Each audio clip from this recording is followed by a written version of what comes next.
안녕하십니까. 윤여상TV 세상만사입니다. 백화점이나 대형마트 계산대에서 줄을 서서 순서를 기다립니다. 그 기다리는 시간이 별로 긴 시간 아닌데 상당히 무료하게 느껴집니다. 그때 좌우에 보면 상품이 진열되어 있고 거기에 초콜릿이나 사탕 등 단 것들이 진열되어 있어요. 사람은 원래 단 것에 이끌리는 성향이 있습니다. 그것이 눈앞에 보이니까 사고 싶은 충동이 생기고 또 실제로 그걸 사게 됩니다. 상품이 매장의 어느 위치에 진열되어 있는가, 이게 상당히 중요합니다. 단 것이 진열대 바로 옆에 진열되어 있다는 것은 깊은 뜻이 있는 것이죠. 기업에서는 자신들의 상품을 잘 팔기 위해서 소비자의 심리를 파악하는 것이 중요합니다. 그 소비자의 마음속에 있는 희망사항까지도 파악하려고 노력합니다. 기업에서는 소비자들에게 자신들의 상품이 잘 팔리게 하는 여러 가지 방법들이 있습니다. 할인 판매를 함으로써 일정한 기간 내에 그 상품을 구매하도록 하는 긴박감을 조성합니다. 또는 포인트를 줘서 보상하기도 하죠. 그리고 매장 내에 조명이나 음악 같은 것도 신경 씁니다. 진열대 옆에 단 것을 진열하는 것도 그 방법의 하나입니다. 매장 진열대에서 달콤한 것에 대한 유혹을 받듯이 우리 인생에서도 여러 가지 종류의 다양한 유혹이 우리에게 다가올 수가 있습니다. 감각적인 유혹, 맛있는 것에 대한 유혹, 또는 성적인 유혹, 또는 일시적 쾌락을 위한 약물에 대한 유혹 등 여러 가지가 있을 수가 있습니다. 돈이나 물질을 많이 소유하려는 유혹도 상당히 큽니다. 자기가 소유하고 있는 것보다 필요 이상으로 더 많은 것을 가지려는 마음을 탐욕이라고 합니다. 그런데 누구도 자신을 탐욕스럽다고 생각하지가 않아요. 나는 나와 내 가족을 위해서 이 험한 세상에서 보다 많은 돈이 필요할 뿐이야, 이런 식으로 생각을 합니다.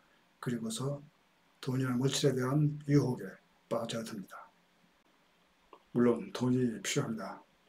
그런데 돈은 가질수록 더 많은 것을 갖고 싶어하는 마음이 생깁니다. 그것이 돈이 가지고 있는 마력입니다. 시기심에 대한 유혹도 상당히 큽니다. 옆 사람이 잘 되면 같이 기뻐해 주는 것이 아니라 그로 인해서 자신이 초라해 보일 수 있다고 생각을 하게 됩니다. 상대적 박탈감이라는 것이죠. 여러 가지 유혹들이 쾌락과 사치와 아름다움에 대한 도취, 권력, 이런 것들이 종합적으로 작용한 유혹에 대한 사례가 역사에서 볼 수가 있습니다. 클레오파트라와 로마의 안토니우스에 대한 이야기입니다. 안토니우스는 로마를 다스리는 정치인 세 사람의 하나였습니다. 이집트 여왕 클레오파트라와 사랑에 빠져서 자신의 직분을 소홀했습니다. 그 결과 클레오파트라, 안토니우스 모두 죽음으로 끝납니다. 유혹에 빠져서 몰락한 유명한 사례입니다. 그래서 이런 유혹을 견뎌내는 힘이 중요합니다. 사람이 갖춰야 될 미덕을 말할 때 지인용 또는 지덕체 또는 인의여지신, 이런 것들을 듭니다. 그런데 유혹을 견뎌내고 극복하는 힘인 절제의 미덕은 인정받지 못하고 있습니다.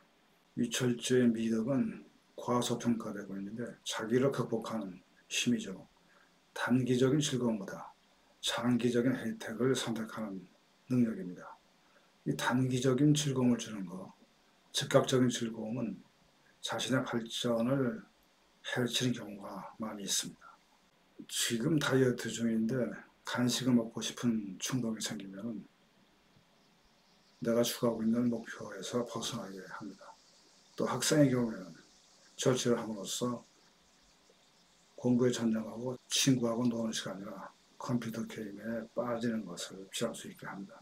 또 사회인의 경우에는 이렇게 절제를 함으로써 추진 중인 프로젝트에 전념함으로써 더 많은 실적을 낼 수가 있습니다.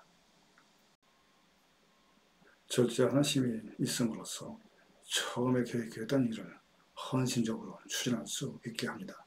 또 실패한다 해도 곧 회복력을 보이고 전진할 수 있게 만들어줍니다. 유혹을 거절할 수 있는 것은 자신의 한계를 인정하는 겸손한 태도입니다. 돈이 많이 있으면 좋겠지만 나는 이 정도 선에서 만족한다. 더 이상은 원치 않는다. 이것은 겸손한 태도입니다. 또 내가 정의롭지 못한 돈을 받았을 때 그로 인해서 피해보는 다른 사람이 있을 수 있다. 이렇게 생각합니다. 이것은 큰 미덕입니다. 자기 통제를 어렵게 하고 유혹에 빠지게 하는 것들이 지금 세상에 널려 있습니다. 사탕이나 과자, 초콜릿, 맛있는 것들이 세계 각지에서 들어오고 있습니다. 짠맛 나는 칩이나 팝콘 이런 것들이 눈앞에 있으면 계속 먹게 돼요. 특히 영화 볼 때 좀 긴박감 느끼는 장면 같은 것이 나오면 또 이런 것을 먹음으로써 그것이 어느 정도 해소가 됩니다. TV를 보거나 영화 볼 때 이런 먹거리들이 시각적, 청각적, 미각적 효과와 조합이 돼서 즐거움을 더 느끼게 해줍니다. 그런데 이런 것들이 많은 경우에 중독성이 있어서 이런 것들에 대한 유혹에 빠질 때 건강에 심각한 부작용을 끼칠 수 있다는 것을 염두에 두어야 합니다. 특히 음료가 그렇습니다. 이런 것들이 일시적으로 즐거움은 주겠지만은 그러나 너무 여기 빠지게 되면 건강에 좋지 못한 결과를 초래할 수 있다는 것을 염두에 두는 것이 좋습니다. 세상에는 즐거운 일이 많이 있습니다. 아름다워 보이는 것도 많이 있습니다. 철저히 미덕은 이것을 모두 거부하는 것이 아니라 자신의 장기적인 목표를 생각하면서 여기서 선택을 하는 것입니다. 그런데 이게 쉽지 않습니다. 이런 능력이 하루아침에 얻어지는 것이 아니라 미래의 자신을 항상 마음속에 그리면서 거기에 도달하려고 노력하는 과정에서 얻어질 수 있습니다. 이렇게 개발된 능력은 한 개인의 삶의 다양한 영역에서 성공을 이루는데 큰 도움이 됩니다. 이렇게 자신을 통제하는 것을 어렵게 만드는 요인들이 있습니다. 우리 뇌는 즉각적인 보상을 받는 것을 좋아합니다. 그렇게 설계되어 있습니다. 그래서 장기적으로 볼 때 좋지 않은 결과를 초래할지라도 지금 당장 즐거움을 주는 유혹에 저항하기가 어렵습니다. 운동을 하고 균형 잡힌 식생활을 하면 좋다는 말을 많이 듣습니다. 그런데 그런 철저하는 생활을 한 결과는 훨씬 나중에 나타나게 됩니다. 그것이 현재의 내 생활을 철저하려는 노력을 힘들게 만듭니다. 자신을 통제하려는 생활을 하려면 명확한 목표가 있어야 됩니다. 목적의식이 뚜렷해야 됩니다. 그런데 대개의 사람들은 이런 뚜렷한 목적의식을 가지고 있지 않습니다. 유혹에 빠지지 않게 자신을 통제하는 방법이 있다면 이런 게 있을 수 있을 겁니다. 목표를 분명하게 하는 겁니다.